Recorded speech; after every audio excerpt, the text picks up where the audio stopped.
juga ingin menyampaikan bahwa program makan bergizi diperkirakan di akhir Desember ini akan membentuk 19.000 SPPG, dan itu menyangkut 70% penerima manfaat, dan insya Allah akan menggunakan seluruh anggaran yang ada yang sudah diberikan kepada Badan Gizi Nasional.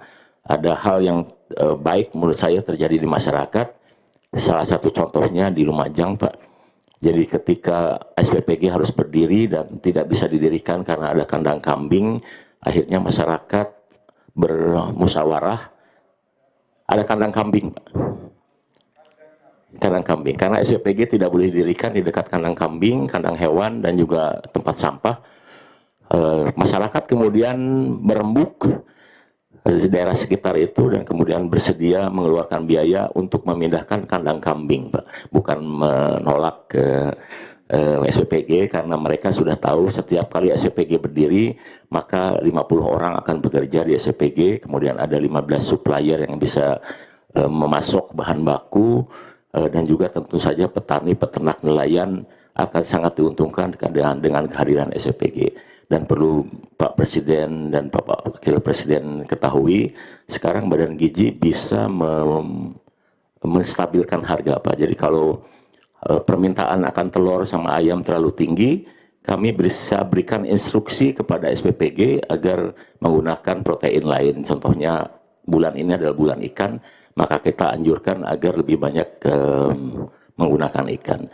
Dan kemudian ketika harga kentang turun, petani menjerit, kami perintahkan kepada SPPG agar 1 hari dalam 1 minggu memasak kentang. Alhamdulillah harga kentang mulai naik.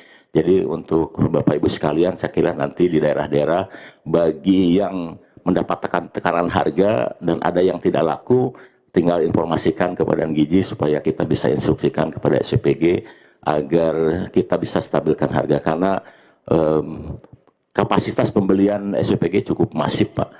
Karena 1 kali masak itu kan butuh 200 kg beras, 350 kg sayur. Kalau pisang itu 3.000 pisang, itu artinya 150 tandan, 150 sisir, dan itu artinya 15 tandan, atau artinya 15 pohon pisang harus ada sekali ngasih makan pisang. Nah kemudian kalau masak lele itu, Pak, harus ada 3.000 lele, itu 2 kolam bioflok harus tersedia. Jadi itu betapa masifnya program makan bergizi, dan saya kira sekarang sudah dirasakan oleh masyarakat. Banyak petani-petani, pemuda-pemuda yang sekarang sudah mulai aktif beraktivitas di daerah masing-masing, meningkatkan produktivitas wilayah. Dan kemudian tadi malam saya didatangi oleh satu ahli dari Amerika terkait dengan carbon trading, Pak. Saya juga nggak nyangka ternyata pola yang dikembangkan oleh Badan Gizi terkait dengan locality, dengan ada SPPG dan kemudian ada ahli gizi di setiap SPPG, dan kemudian produknya produk lokal, kesukaan masyarakat lokal, rupanya secara ekosistem itu dinilai termasuk yang menghasilkan carbon footprint rendah, sehingga kemungkinan bisa dimonetize oleh dunia internasional terkait program di Badan Gizi Nasional karena lokalitinya tersebut. Terima kasih, Presiden.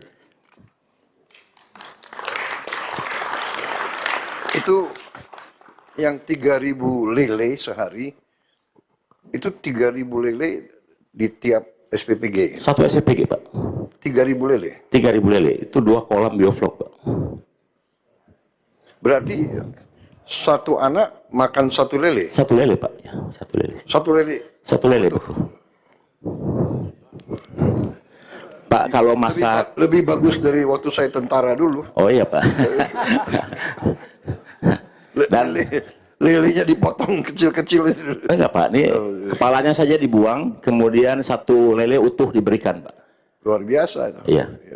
Dan kemudian, Pak, kalau masak daging sapi, masak 1 ekor sapi 1 hari dipotong untuk 1 SPPG. Jadi kalau di akhir tahun ini ada 19.000 SPPG, maka ada 19.000 sapi dalam 1 hari harus dipotong karena program makan bergizi. Kalau 4 kali sebulan, ya tinggal dikalikan, Pak. Tapi saya sudah konsultasi dengan Dirjen Peternakan, katanya cadangan sapi nasional cukup untuk bisa mengantisipasi kebutuhan program makan bergizi, karena kalau Badan Gizi meminta kepada SPPG memasak satu menu nasional, maka tekanannya cukup besar. Seperti contohnya tanggal 17 Oktober ketika Pak Presiden ulang tahun, kami meminta agar SPPG memasak satu menu, yaitu nasi goreng dengan telur ceplok. Hari itu Pak, telur terserap 2.100 ton, itu naik Rp3.000. Nanti tahun depan Pak, kalau Bapak ulang tahun, kita dengan nasi goreng telur ceplok dibutuhkan 83 juta butir telur satu hari. Itu artinya 5.000 ton Pak. Yang nggak usah telur ceplok lah. Nasi goreng ikan asin aja. Ya. Baik, terima kasih. BGN. Ada lagi yang mau dilaporkan? Cukup Pak, terima kasih. Terima kasih. Ya.